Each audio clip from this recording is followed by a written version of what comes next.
Olá, galera do Feminivinho, estamos de volta mais uma vez com mais um bate-papo, mais um diálogo sobre questões de gênero, feminismo, sexualidade, afins e vambora, que esse canal é a gente que manda e a gente fala do que a gente quiser. Então, galera, a gente andou sumida, a gente assume, mas é por uma questão, já falei, geográfica mesmo, né? A Anne, que é uma das criadoras desse canal aqui, uma das grandes responsáveis, minha grande amiga, ela mora em Goiânia, eu moro em Palmas. A gente tem a questão da internet, mas a gente sempre gosta de dialogar antes, fazer uma espécie de terapia feminista, né? Antes da gente discutir o que a gente quer falar. Primeira coisa, gente, que eu quero falar aqui é que a gente não é blogueira, a gente não é youtuber, a gente reconhece na internet uma ferramenta de extrema importância para falar sobre aquilo que a gente realmente acredita, que é na equidade e na igualdade dos gêneros, dos sexos na humanidade, na sociedade, né? E eu acho que nunca foi tão importante se falar sobre isso, né? A gente está num momento muito ímpar para dar voz, para falar e para gritar, se for preciso, sobre essas relações de poder que torneiam o sexo. E aí a gente decidir na pauta sobre o que falar, o que não falar, eu acabei buscando uma obra maravilhosa, que é uma obra do filósofo Michel Foucault, né, que é a História da Sexualidade, volume 1, A Vontade de Saber. Quem tiver curiosidade ou oportunidade de pelo menos, né, dar uma delineada no texto, é um texto maravilhoso. Não sou analista de Foucault, não sou crítica, aqui é uma professora de história falando pouco do que entendeu da leitura para vocês, né?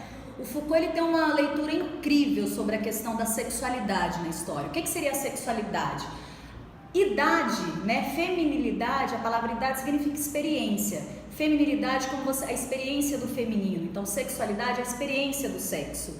Então, ele traz o sexo para a história e vai analisando como o sexo foi sendo abordado na nossa história. E ele tem uma fala muito interessante logo na introdução do capítulo, que ele fala o seguinte, que o século XVIII, o século XIX, a história aborda sempre o século XVIII e o século XIX como um ato revolucionário no ambiente político, né? Revolução Francesa, o auge da burguesia, a liberdade, igualdade, fraternidade. Então a história celebra muito esse momento como um momento de revolução. E o Foucault faz uma chamada, dá uma problemática maravilhosa, porque ele fala que para o sexo e para a sexualidade, o século XVIII e o século XIX não foi uma liberdade, foi onde o sexo foi aprisionado, onde o sexo começa a ser mais vigiado. E a gente consegue entender isso, por exemplo, quando você vai para a Grécia Antiga, né? A questão do corpo e do sexo na Grécia Antiga, mesmo sendo uma sociedade patriarcal, em que o homem é a grande referência de poder, quando eu tomo o corpo, o prazer, o sexo, os gregos, eles são muito mais descolonizados, poderíamos dizer assim, em relação a isso, né? O sexo na Grécia Antiga e até mesmo no Egito, o corpo, ele é visto como uma fonte de prazer e não como uma fonte de pecado.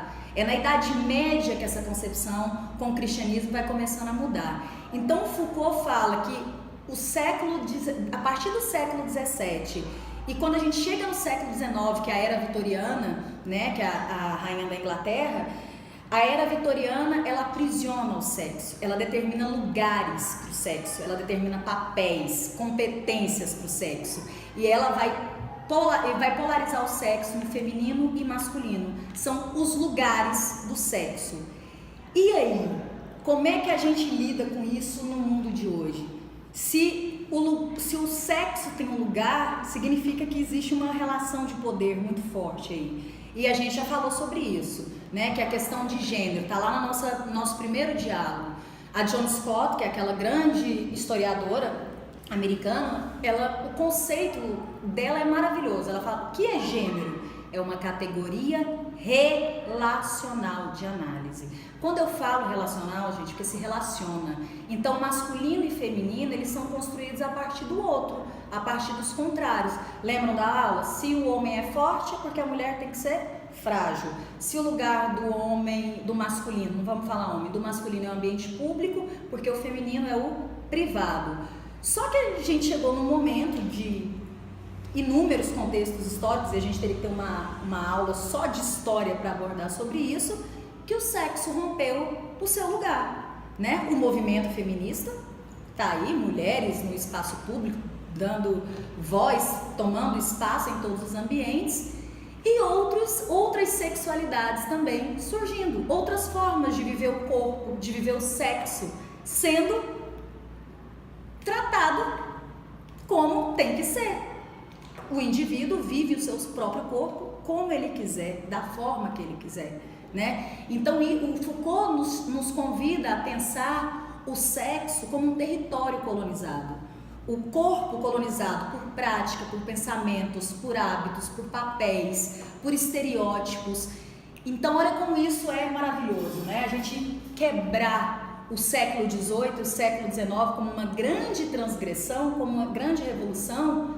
Ele questiona, revolução para quem? Pode ser uma revolução na política, uma revolução no âmbito econômico, mas em relação ao sexo, em relação ao corpo, nós fomos aprisionados. Nós estamos, digamos, enjaulados nas nossas próprias teias, construídos nesse século e que se perpetua até hoje. Isso é de um assunto de suma importância. Por quê? Porque isso desemboca no que a gente vive hoje, né? No ódio às orientações sexuais, no preconceito, na não aceitação, ser normal. Então, se essa sociedade que está em torno, se isso é a normalidade, eu acho o ódio, o preconceito, né, o assassinato, feminicídios, o Brasil é o 5º país em mortes de feminicídio. Não, qual que é o ranking da questão de... Terceiro lugar de Goiás e 5º lugar no mundo. De mulheres, né? E em relação a outras orientações sexuais, eu não lembro do ranking. Enfim, mas a gente está assim, entre os maiores índices de país, de cultura que mais mata por orientação sexual. Então a gente quer falar um pouco sobre isso nesse pequeno vídeo aqui. Gente, eu não tô bêbada, tá? Eu tô gaguejando porque é nervosismo mesmo. Então a gente vem convidar vocês a pensar o corpo no tempo, no espaço, na história. Próxima aula vocês vão gostar do que vai rolar por aí. Beijos, abraços!